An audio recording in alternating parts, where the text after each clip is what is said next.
시간에는 우리 하나님의 말씀 시편 62편의 말씀을 보겠습니다. 시편 62편 1절에서 12절입니다.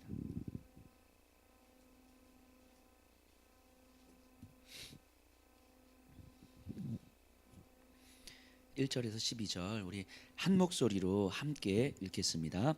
나의 영혼이 잠잠히 하나님만 바라며 나의 구원이 그에게서 나오는도다. 오직 그만이 나의 반석이시요 나의 구원이시요 나의 요새이시니 내가 크게 흔들리지 아니하리로다. 넘어지는 담과 흔들리는 울타리 같이 사람을 죽이려고 너희가 일제히 공격하기를 언제까지 하려느냐. 그들이 그를 그의 높은 자리에서 떨어뜨리기만 꾀하고 거짓을 즐겨하니 입으로는 축복이요 속으로는 저주로다. 나의 영혼아 잠잠히 하나님만 바라라. 무릇 나의 소망이 그로부터 나오는도다.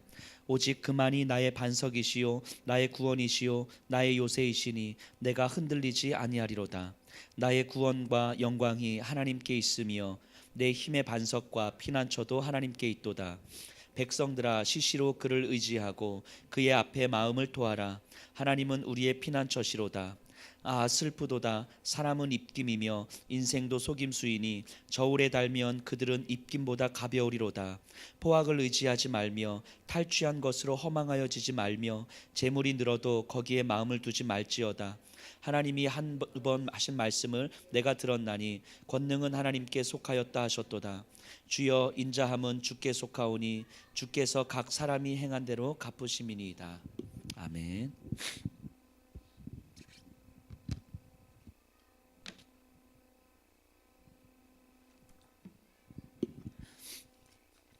얼마 전에 강남에 있는 초등학생 어느 초등학교에서 설문조사를 했대요. 장래 꿈에 대해서, 장래 꿈이 무엇인지 설문조사를 했는데 50% 정도가 이런 대답이 나왔대요. 뭐라고 나왔을 것 같아요? 우리 초등학생들에게 장래 꿈 하면 뭐 대통령, 과학자, 뭐 장군, 뭐 이렇게 보통 예상을 하잖아요. 근데 50% 이상이 이렇게 얘기했대요. 돈 많은 백수가 되는 거. 근데 진짜래요. 돈 많은 백수가 되는 것. 이 아이들이 초등학생들이 한 반 이상이 이렇게 이야기한 거예요. 돈은 많고 일을 안 했으면 좋겠고. 이게 참 생각하면 참 비참하다라는 생각을 하게 됩니다. 이런 사고의 근거가 뭡니까? 자신의 존재감을 소유와 나가 즐김으로 드러내고 싶은 거잖아요. 내가 얼마만큼 소유하고 있고 내가 얼마만큼 내 인생을 즐기고 있는가로 나의 존재감을 드러내고 싶은 거죠. 아이들이 왜 그런 얘기 했을까 제 생각을 해보면요, 끊임없이 사람은 자신의 소유를 늘려감으로 자신의 가치를 만들어 가려고 하잖아요. 자신의 가치를. 그래서 우리 아이들이 그렇게 열심히 공부하고 우리가 아이들을 그렇게 학원으로 뺑뺑이 돌리는 이유가 뭡니까? 그래야 아이들의 가치가 올라간다고 생각하기 때문이죠. 이 시대에서 도태되지 않도록 아이들을 키우는 방식 아닙니까? 근데 아이들도 아는 거, 그게 힘들다는 걸 아는 거예요. 아이들 학교 끝나고 학원 갔다가 과외 갔다가 뭐 태권도 갔다가 미술 갔다가 음악 갔다가 심지어는 뭐 종이 접기도 다니고 아마 별걸 다 하잖아요. 그리고 집에 들어오면 초등학생들이 집에 들어오면 이제 11시. 거기 이제 또 숙제해야 되고 뭐 해야 되고 아침에 아이들도 힘든 거예요. 아이들도. 그러니까 이 힘들게 삶을 살고 싶진 않은 거예요. 이렇게 어른이 돼서도 이렇게 살고 싶진 않은 거죠. 그런데 이렇게 살지 않으면 먹고 살 수가 없으니까. 그리고 남들보다는 조금 더 잘 살았으면 좋겠고 차도 조금 더 좋은 거 탔으면 좋겠고 해외여행도 1년에 한 두세 번씩은 좀 다녔으면 좋겠고 우리 아이들에게 정말 옷도 메이커로 이렇게 막 사줬으면 좋겠고 밥도 뭐 한 끼에 뭐 5만 원짜리 이렇게 그냥 편안하게 잘 먹었으면 좋겠고 뭐 등등등. 그러니까 그렇게 살고 싶은 거, 이렇게 힘들게 살고 싶진 않지만 그것들을 누리고 싶은 거죠. 그게 가장 좋은 게 돈 많은 백수 아닙니까? 돈 많은 백수가 되려면 둘 중에 하나죠. 부모로부터 많은 유산을 물려받든가 로또에 당첨되든가, 뭐 둘 중에 하나밖에 없죠. 이 두 개의 가능성이 없는 우리와 같은 범인들, 우리라는 범죄에 속해서 기분 나쁘신 분들 혹시 계시나요? 저와 같은 이 일상의 사람들은 로또가 아니면 도저히 방법이 없잖아요. 그렇죠? 이렇게 살아가기는. 여담이긴 하지만 예전에 강남에서 아이들 초등학생들 중학생들 대상으로 도시락을 한정 제작을 했대요. 한 끼 도시락 가격이 120만 원짜리 이를 제작을 한 거예요. 그래서 한정으로 이게 팔릴까 싶었는데 없어서 못 팔았대요. 없어서. 한 끼에 120만 원짜리 도시락을 팔았는데 없어서 못 팔았다는 거죠. 그러니까 이런 걸 누리고 싶어. 혹시 이 자리에서도 나도 그런 거 한번 먹어봤으면 좋겠다 하시나요? 자, 이게 오늘날의 이 시대를 보여주고 있는 단적인 모습 같아요. 단적인 모습. 힘들게 살고 싶진 않은데 누리고 살고 싶은 거죠. 즉 거기에 가장 큰 기준이 무엇입니까? 안전이죠. 안전. 뭔가 소유든 사람들의 인정이든 내 삶의 가장 큰 기준이 안전이에요. 안전. 안전을 위해서라면 뭐라도 하는 거예요. 그래서 우리 아이들의 삶의 안전을 위해서라면 그것이 새벽 1시건 2시까지건 과외를 시키는 거죠. 그래야 우리 아이들의 삶이 안전할 거라고 믿으니까. 우리 아이들이 안전할 수 있기 위해서는 서울대가 아니라 하버드를 해서 보내야 되는 거죠. 그래야 우리 아이들의 삶이 안전할 거라고 믿으니까. 그리고 우리 아이들을 그렇게 보내기 위해서 우리가 그렇게 밤낮 열심히 돈을 벌어야 되는 거잖아요. 왜냐하면 그래야 우리와 우리 아이들의 삶이 안전할 거라고 믿으니까. 이게 이 시대를 보여주는 거 아니겠습니까? 그런데 좀 마음 아픈 이야기지만 신앙도 이 틀에서 크게 벗어나지 않을 것 같다는 생각을 좀 하게 됩니다. 신앙도 우리가 신앙생활을 하는 것도 결국 우리의 삶의 안전이 기준이 되는 신앙생활, 우리의 평안함이 기준이 되는 신앙생활. 그래서 우리가 신앙생활하면서 우리의 삶에 어려움과 고난과 문제가 생기지 않기를 기도하고, 문제가 생겼을 때는 이 상황에서 빨리 벗어나기를 기대하는 거죠. 그렇게 기대하는 거예요. 이거 기대하는 게 나쁘다라고 말씀드린 게 아니에요. 당연히 고난이 없기를 기도해야죠. 고난이 있을 때 빨리 넘어서기를 기도해야 되는 거죠. 근데 문제는 뭐냐면 그게 다가 되면 문제가 되는 거죠. 그게 다가 되면. 신앙의 핵심은 무엇입니까? 신앙의 주인은 누구예요? 신앙의 주인이 누굽니까? 우리입니까? 하나님입니까? 하나님이죠. 신앙의 주인은 하나님이죠. 하나님을 주인으로 섬기는 사람들이 신앙인이라고 이야기하는 거잖아요. 자, 내 삶에 고난이 없기를 기도하는 것, 신앙의 주인이 하나님입니까? 나입니까? 이 고난이 있을 때 빨리 이 고난으로부터 벗어나기를 바라는 것, 이 신앙의 주인이 하나님입니까? 나입니까? 나잖아요. 나. 내가 고난 안 당했으면 좋겠고, 내가 빨리 벗어났으면 좋겠고. 신앙의 주인이 나잖아요. 신앙의 주인이 나라는 의미는 뭐예요? 신앙의 기준이 안전이라는 거죠. 안전. 이 시대를 보여주고 있는 거 아닙니까? 신앙의 주인이 하나님이라는 의미는 무엇입니까? 고난이 없었으면 좋겠지만 혹여라도 하나님께서 원하신다면 기꺼이 받아들일 준비를 하는 거죠. 그리고 그 가운데에서 빨리 고난으로부터 벗어났으면 좋겠지만 사도 바울도 그랬잖아요. 내 몸의 가시를 없애달라고 3번이나 기도한 거죠. 없애달라고, 고난으로부터 넘어서기를 기도한 거죠. 하지만 더 중요한 건 이 상황을 통해서 하나님께서 나를 어떻게 만나주시는가, 하나님께서 나에게 뭐라고 말씀하시는가, 내가 어떻게 하나님을 더 깊이 깨닫게 되는가, 이제까지 알던 하나님과 비교할 수 없는 더 큰 하나님을 우리가 어떻게 깨닫게 되는가, 그 하나님을 알아감으로 말미암아 우리 안에 하나님을 알아가는 기쁨과 영적 성장의 풍성함이 누려지는가, 기대되는가, 이거잖아요. 이게 신앙 아닙니까? 신앙. 근데 이 신앙이, 이것이 신앙의 본질이어야 되는데 이 신앙이 어느 순간 우리도 모르게 안전을 기준으로 하는 신앙이 돼버린 거죠. 우리들의 신앙의 모습들이. 우리는 어떤가 하는 생각을 해봅니다. 우리의 신앙도 내 삶의 안전이 기준이 되는 신앙 아닙니까? 그렇다 보면 우리의 영혼이 하나님을 만날 수 있는 시간이 없는 거예요. 그러니까 내 삶이 하나님으로 인하여서 내 삶이 안전해야 되고 하나님으로 인하여서 내 삶이 행복해야 되기 때문에 내 영혼이 하나님을 만날 수 있는 시간이 없는 거예요. 내 삶에 관심을 갖다 보니까. 우리의 삶은요, 예전에 한 2달 전인가 제가 이렇게 회사에 예배를 드리는 회사들이 있어요. 근데 가서 제가 이런 얘기를 했어요. 요즘 경기가 계속 안 좋아지는데 많이 힘드시죠? 그랬더니 그분이 뭐라고 말씀하시냐면, 근데 목사님 사실 경기 좋을 때는 없었어요. 사실 경기 좋을 때는 없는 거죠. 그리고 경기가 좋다고 해도 힘든 사람은 여전히 힘든 거고, 경기가 안 좋아도 잘 되는 사람은 여전히 잘 되는 거예요. 그러니까 경기가 좋으냐 안 좋으냐가 핑계거리가 되지 않아요. 이 얘기를 하고 있는 거죠. 이 얘기를 하시는 거죠. 우리의 삶에서 고난이 없던 적이 있었습니까? 우리의 삶에서 상황과 환경이 우리를 위축시키거나 우리를 힘들게 만들거나 그러지 않았던 적이 있으세요? 돌이켜 보시면 신앙생활 이제 20년, 30년, 40년 하신 우리 권사님들 계시잖아요. 돌아보시면 우리의 삶에서 신앙생활하기 너무 좋았다 했던 그럴 때가 있으셨나요? 없어요. 그럴 때는 없었어요. 그럴 때는 없었어요. 단지 우리의 마음이 하나님 앞에 집중되면 우리 신앙생활 하지 못하게 만드는 이 상황들이 어느 순간 아무것도 아니게 여겨지는 것뿐인 거죠. 매 주일 아침마다 우리가 교회에 나오지 않을 이유를 찾자면 수십 가지도 더 찾을 수 있어요. 이런 이유 때문에 오늘 이번 주만 좀 쉬지 뭐. 저런 이유 때문에 이번 주만 좀 쉬지. 이런 이유는요 수십 가지도 더 찾을 수 있어요. 근데 우리의 마음이 예배에 집중되어 있기 때문에 선명하게 방향 지어져 있기 때문에 그 수십 가지 이유들이 우리에게 이유가 안 되는 거예요. 그 힘겨운 유혹들이 없어서가 아니고 우리의 마음이 집중되어 있기 때문에 이유가 안 되는 거죠. 제가 진심으로 이야기하지만 제가 결혼을 하기 전에 제가 이렇게 외모가 좀 되잖아요. 주변에 우리 여성분들이 많이 이렇게 근데 표정들이 왜 그러세요? 근데 근데 제가 우리 아내를 딱 만나는 순간 그 수많은 사람들이 아무 의미 없는 그 수많은 그 두 명의 아무 농담이에요. 아유, 좀 굉장히 진지하게 얘기하려고 했었는데 그게 진지 모드가 안 되네요. 근데 진짜 제 안에서 무언가 깊이 사랑하게 되면, 깊이 마음의 방향이 싹 설정이 되면 그것에 내 마음을 빼앗아 따갔던 많은 것들은 어느 순간 아무것도 아니게 되는 거예요. 바꿔 말하면 이 주변의 것들에 우리의 마음이 많이 빼앗기는 이유가 뭐예요?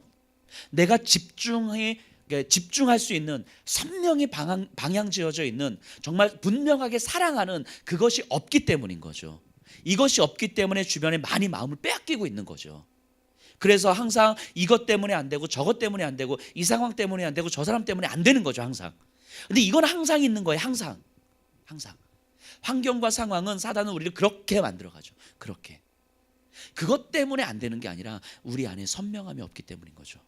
우리 안에 선명하게 없기 때문에. 다윗은 그걸 알았어요. 다윗은 3절 4절 보세요.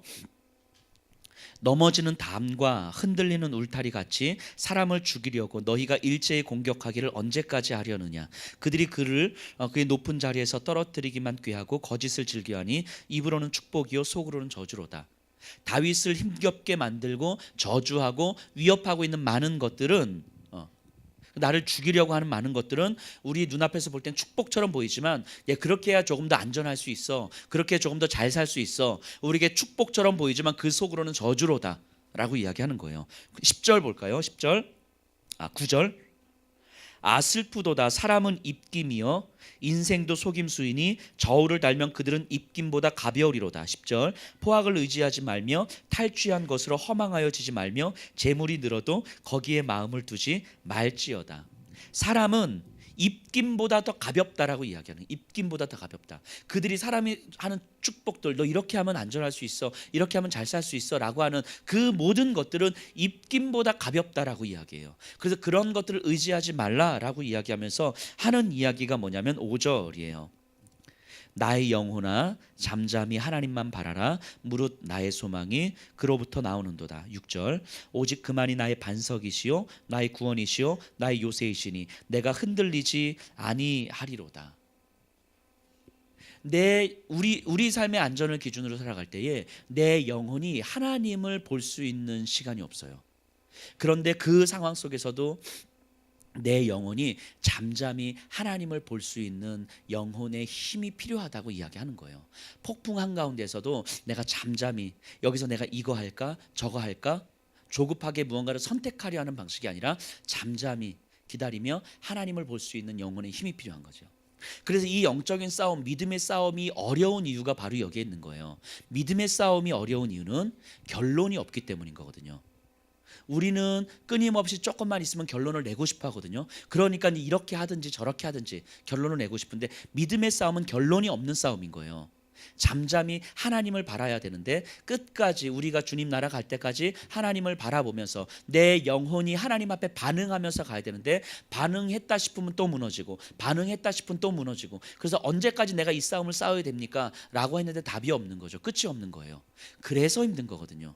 그런데 이것밖에 없다고 말씀하시는 거예요. 이것밖에 없다고.